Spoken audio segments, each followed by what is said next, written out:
মসজিদে যতক্ষণ বসা থাকে এক ফেরেশতা ডাইনে বসা চোখের পানি জড়াইতে থাকে, আল্লাহুম্মা গফিরলা, আল্লাহ আরে মাফ করে দেন না।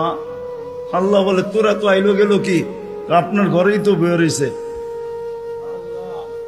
আমাকে জিজ্ঞাসা করেন কেন তোর দিলে এত ব্যথা কেন? আপনার ঘরেই তো বের হইছে, বন্দা তো আপনারই সৃষ্টি, সেরা তো আপনিই বানাইছেন। ও যদিও না কান্দে তো আমি ওর পক্ষ হয়ে একটু কান্দতেছি, অসুবিধা কি? আরেকজন বলে আল্লাহুম্মা আরহাম আলাইহি, আল্লাহর উপরে দয়া করেন না।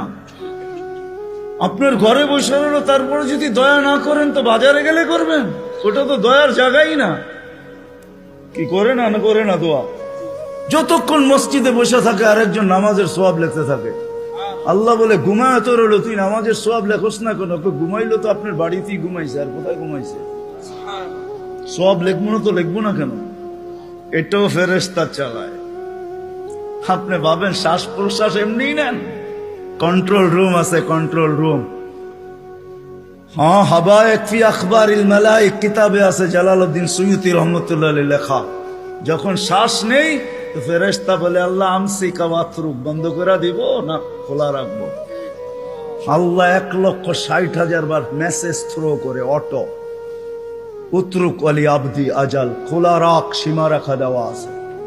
যেদিন সীমা রেখায় আসবে ওই দিন বলবো টানবো তো আর ছাড়তে দিবি না, ছাড়বো তো আর টানতে দিবি না।